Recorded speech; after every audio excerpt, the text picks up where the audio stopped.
नमस्कार जय जगन्नाथ आम चैनल को आपण मानकु बहुत बहुत स्वागत। सांग माने माणबसा गुरुवार पूजा परे माण उजापना करा जाय थाए।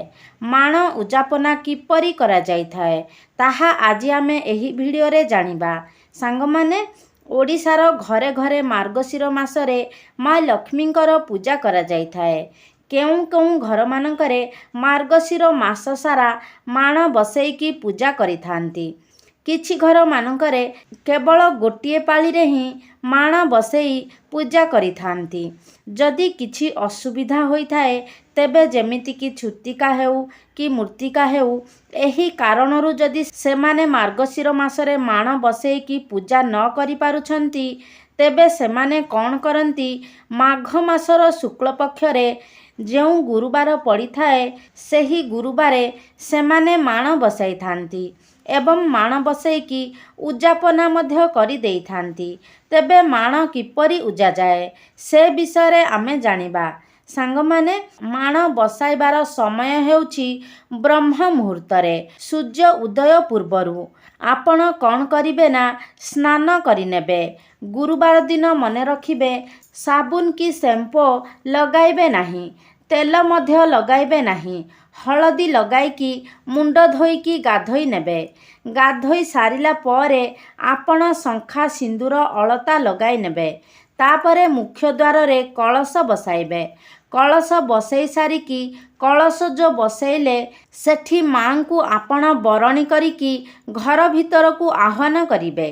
ता पूर्वरु बुधवार दिन कौन करिबे ना आपण घर धुआ पोछा मांकर जो पूजा सामग्री जेमिति लागी थाए आंब डाल फूल बरकोली पत्र दुब घास धूप दीप इत्यादि सबु किछि नेई आसीथिबे।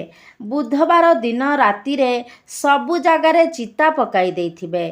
गुरुवार दिन केवल पूजा पूर्वरु जेउ आपण कलश बसाइबे कलश बसाइबा पूर्वरु खाली झाड़ू रे झाटेई देबे।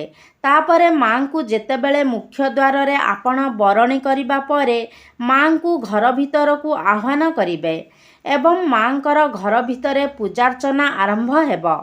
तो सांग माने घर भितरे जेउ स्थान रे मांकर आपण पूजा करिबे सेठारे बुधवार दिन राति रे ही कोठी काटी देइथिबे। गुरुवार दिन पूजा पूर्वरु सर्वप्रथमे से जो कोठी काटी थिबे सेही कोठी उपरे चंदन सिंदूर लगाई पंचामृत टिके छिंचन करिदेबे। तापरे कलश स्थापन करिबे। कलश जेतेबेले आपण स्थापन करूछंती कलश रखिबा पूर्वरु टिके धला धान रखिकी कलश बसाइबे। कलश पूजन करी पंच देवतांकु आह्वान करिबे। कलश किपरि स्थापन करिबे ना कलशर बेक पर्यंत आपण जल रखिबे। गोटे 5 पत्र विशिष्ट बा 7 पत्र विशिष्ट बा 9 पत्र विशिष्ट आंब डाल रखिबे। गोटे गुआ रखिबे।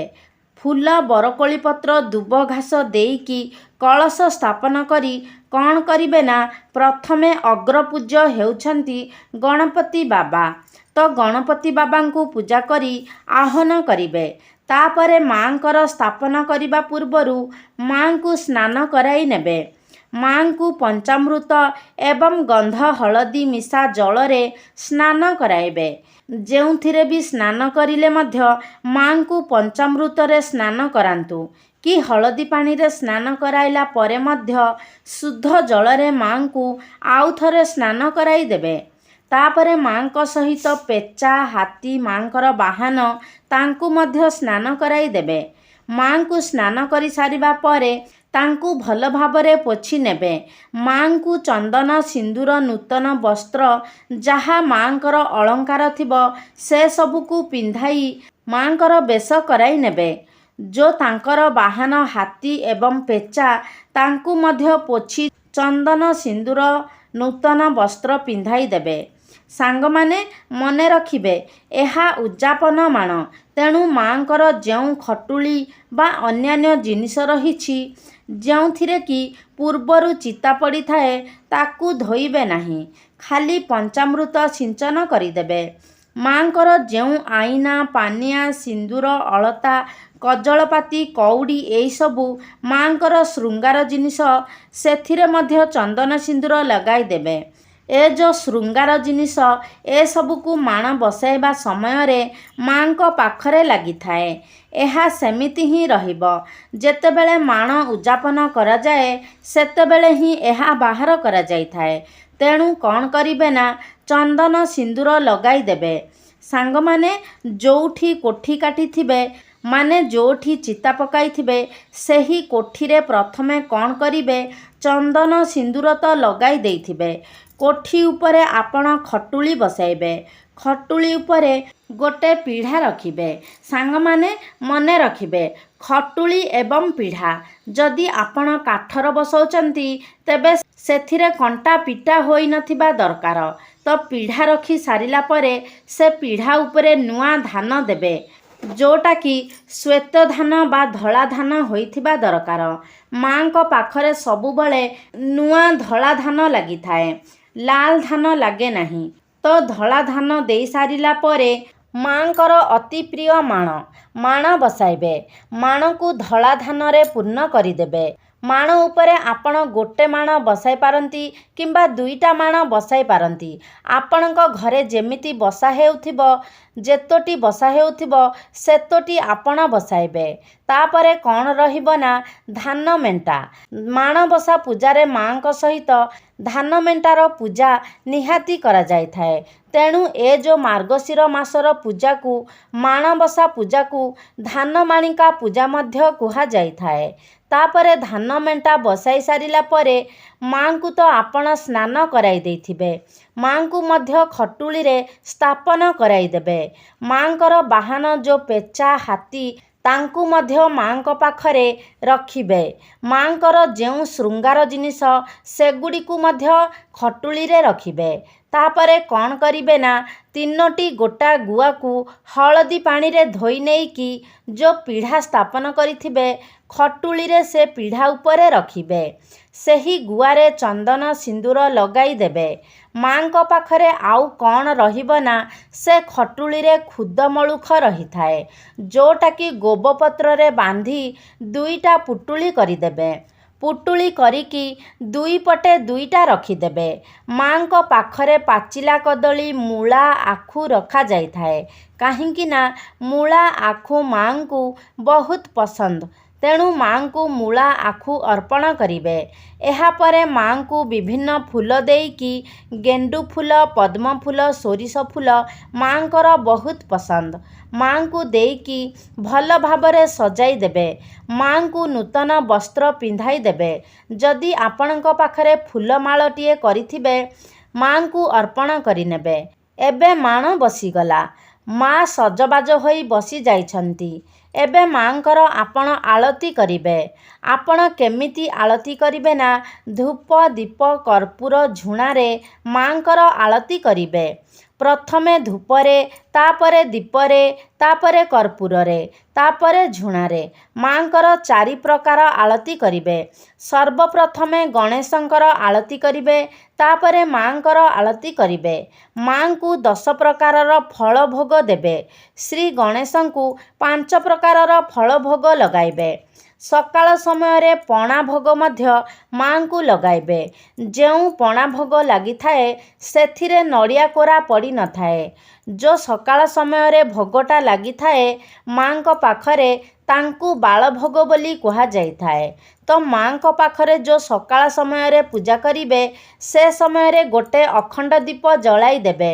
ସେ ଅଖଣ୍ଡ ଦୀପ ଦିନ ସାରା ମାଙ୍କ ପାଖରେ ଜଳିବ।